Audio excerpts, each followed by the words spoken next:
Good morning, it's MJ, the creator of the Crow Tarot. Thank you so much for joining me this beautiful Friday morning. It is June 29th, and this is a general reading for the collective using the Crow Tarot. And I hope everyone is having a wonderful, wonderful week. School is out here in Seattle, so it is the first day of summer break. And so I want to say thank you to everyone who ordered so far of the conversations with your crows. Thank you so much. You have no idea what a help it is. You know, I mean, I'm a full-time artist, so anytime I can have something out there that people enjoy and they want to add to their collection, it makes me just, I mean, it helps us a lot, but it also makes me feel really good. So thank you. Alrighty, so let's get started with the energy that set us up for this moment in time, which is going to be our foundation card.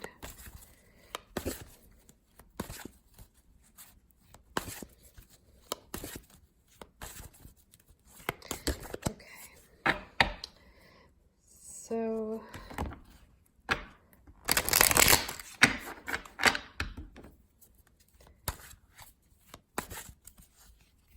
first card we have coming through is the Page of Cups.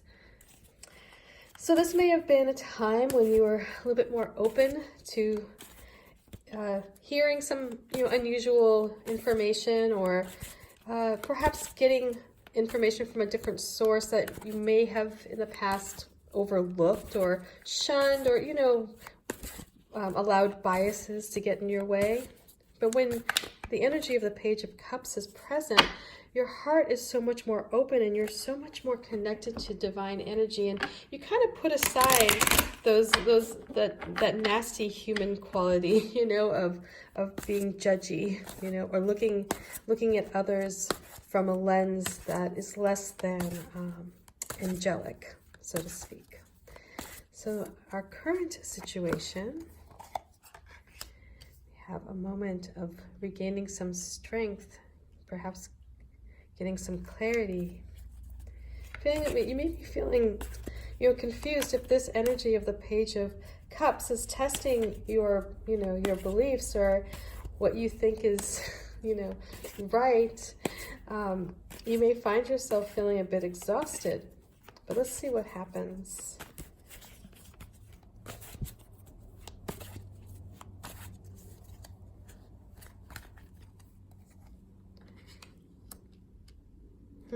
Okay, let's unpack this energy, shall we? So, having this Page of Cups in that past position, or serving as the foundation, if you think back in your life when perhaps, this would have marked a good emotional growth spurt for you, where you matured a bit, perhaps not too much, because this is such a youthful energy, but not in a.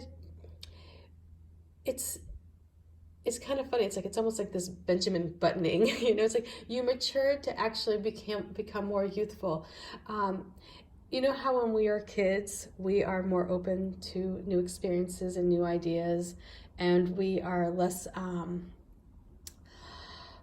willing to just not play with somebody because they look different or they behave differently. We're more open to other ideas or other kids who have a different viewpoint. When you're playing a game, it's like there's like an innocence quality there. When we get older, then that's where all those walls come up, and we're like, oh, we're too cool for that, or we're too jaded, or I'm so much better than that person, or there's just, there's just, we find that we look at people in a way where we want to put them in a box. And so the Page of Cups here is kind of going back to that original sense of innocence that you only get with perspective, right? It only comes from youth, from understanding how wonderful it is to enjoy life from the place of a child. But you can't see that when you're a child. You only understand that when you become an adult. And so this is a time where you understood, you went back, you almost reverted to that childlike innocence, and let new ideas, let people who may have seemed a little off center into your world, and you were more accepting of those people. And because of that, you allowed wonderful experiences to take place. The flip side of all of this here is that when you do kind of make a shift and you decide that you're going to break away from your norm, sometimes people get rattled by that, or they're like, whoa, what's going on with this person? Why are they behaving strangely? And so this is where you need to perhaps find some strength of your own so that you can really get a clear idea for who you are. Where do you stand on this planet? Where are your strengths? What can you contribute in a way that really fosters relationships with others, maybe in a way that is a little bit more open-hearted as well. So this person or this energy, however this Page of Cups came into your life, it would have been so, not to pull you back into being like a child or immature. It's like the opposite. It's to help you gain perspective and to help you see the world from a place that's more open-hearted, or less judgmental. So because of that may have tested where you are today, and it may have caused a little friction. There may be something that you don't want to see as a result of that, and it's like you may have encountered this person and you may have enjoyed this moment and allowed this energy to kind of help you in this past, but now there may be some conflict in regards to really allowing yourself to stay in this place. You may have other people who are like, listen, you've got responsibilities, dude, you've got things to do, stop being so flaky, or what's gotten into you, you have these people who are just like, what are you going to do? I mean, this could be, a time in your life, if you think back to this Page of Cups, where you wanted to do something a little bit more creative. You wanted to express yourself. This may have been a time where you met somebody who, may have been an artist, or somebody who just was really tapped into what life is about. It's not about sitting in a cubicle with a fluorescent light over your head. And so you may have connected with this person who was just all about living this healthy, wonderful, spiritual lifestyle, and it may have wooed you a bit. It may have been one of those things where you're like, yeah, I can get down with that. I'm okay with, maybe perhaps living on the beach and living each day in the moment, right? Because that was very enticing at this time for you. And I don't know anybody who wouldn't want to do that, but actually I do know people who wouldn't want to do that. It would probably drive them nuts.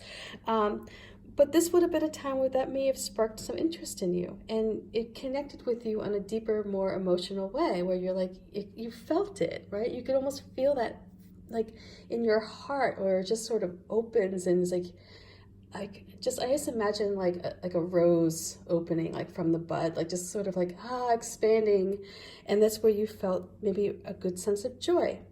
But now we're in the real world here, and the vibe I get from this is that although you may want to have this lifestyle, there is the reality that it's a cold, harsh world out there sometimes, and you are going to have people who are going to say things like, well, what are you going to do for insurance? What happens if you're living on the beach and you break your leg? Where do you go? What do you do if, you have an emergency? Just all sorts of wonderful things that people like to fill your head with when they're in fear, or when they can't envision themselves doing something. And so this is a time for you to rest. You know, don't discount this idea. Don't, it has to be the right time. And so this is a time for you to kind of build your strength, get clear, what do you want? It doesn't matter what your neighbors are telling you or what your coworkers are telling you. It probably does matter what your spouse or your children are saying to you, but really right now, this is about you and you going inward and checking in with what feels right with you. What's connecting with you in your heart? Is this something that you feel really passionate about? Is it something that you like, I really want to do that, but you're feeling a bit perhaps uncertain how to go about it? So you may be feeling like you're trapped here. And this is, so the message that the crows brought back is this 8 of Swords. And this is one of, this cage that you're in is of your own making. Nobody puts you in this cage. Your mind is the one that created this lock, or created the surrounding swords in this case. It's like you could easily lift your wings up and fly away, but you have to be able to understand that you have that power, that you have the power to unlock the door. And so the message that the crows are bringing back here is one of tapping into your intuition. See, this crow has 1 foot in the water, 1 foot in the ground, and the sun here is coming through. It's like it wants to break through. And when you tap in with your intuition and you take time to gain your strength, to get clear on what you really want, it's like I feel like these swords will just sort of fall away. It's like you may be blinded right now by what other people's beliefs. They may be passing their worries onto you. And as a result, it's keeping you in a place that you really don't want to be in. That's kind of restricting your potential. It's restricting your mobility here. There is just something wonderful about embracing life. And it's like you may have had that taste of it in the past. But there is a great deal of uncertainty here. And it's like you're just it's like this space of limbo where you're getting too much information from other people who are really on the outside looking in at your life. They're not you. Like these crows on the outside, they're the ones who are shouting through the window, like, this is what you should do. And they don't know because they're not inside. So this is all about what you can come up with and just quieting the chatter from outside influences. Nobody knows what's right for you except for you. I mean, end of story. I don't know, your neighbor doesn't know, nobody knows, only you know. And so if you sit down in a quiet place and you listen to your inner voice, that inner counsel that you have, you may find that you'll discover where you're keeping yourself trapped. You'll discover the beliefs that keep these swords very firm in place here around you. They're not in the ground. You see, like on this card, the swords are not in the ground, which means they're very loose. I mean, they're there, they're in front of you, that's for certain. But you have the power to tip them over. But right now, they're firmly there. So they can move. The question is, what beliefs are keeping you in this place? Because until you can clarify that, until you understand like what's going on, I feel like it's going to be a hard go to get up and move. So this crow here on this 4 of swords, he looks like he's playing dead, but he's not. He's just taking a break. And sometimes the only way you can do that is to really sort of just check yourself out. I mean, I don't know how many parents out there have pretended to be asleep when their child is calling for them. All right, I'm raising my hand. I mean, like the call for the when they need something serious and when they just want to bother you for something that they can easily obtain themselves, you know, like a glass of water, right? You know what I mean? And like, I mean, there's no reason why an 8 or 9-year-old can't get their own water, but they'll still call for you.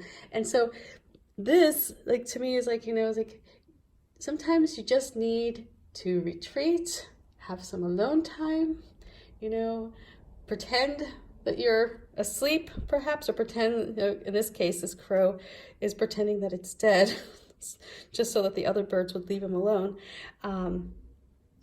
But again, it goes down to you gaining your strength and getting clear. Because when you do finally come out of this, you know, this cocoon of yours here, in this case, the crow is in a mausoleum. When you do come out, the decision that you're going to make is going to be a final one. It's going to be one that you're going to feel really confident about. You're going to feel, you know, that it was made with all the information. This here is you kind of being blind to information. Perhaps only seeing what you think is there, you know, like, I mean, this is you know, the reason, like, if you think about it, like, the reason why you're not living on the beach as an artist, right? Even though you may deeply want to do that, right? Who knows? I mean, or whatever it is, it could be anything. That's just, I mean, that's my personal dream. So the reason that's not happening is because you have all these ideas in your head that are keeping you put, like, you know, in the same position, which may be like, well, if I do that, then I'm going to sacrifice seeing my friends and family, or my friends and family won't want to associate with me because they're going to think I'm Looney Tunes, or my security blanket will be ripped out for me, and what happens if there's an emergency? Right? So all these ideas that come up in your head that are keeping you from perhaps moving towards something that you feel a connection with. So anyway, just something, I don't know, I'm going to think about this one as well.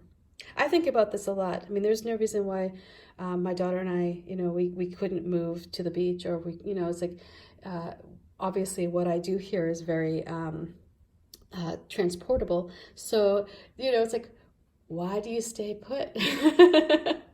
I have a lot of good reasons, actually. I have a lot of good friends. But for, you know, if there's something that you want to move towards and you feel a calling towards it, examine it. You know, you may end up staying put where you are, but at least you'll be out of a cage, right? If you go, you know what, I really love where I am, or as I can always go visit the beach and I can take vacations there. I don't need to move, or, you know, whatever it is that this page is enticing you with.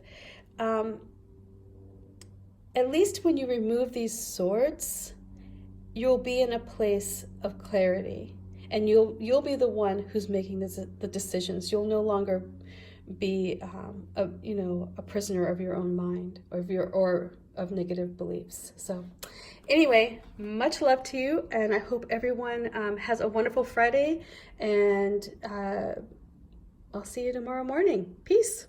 Bye.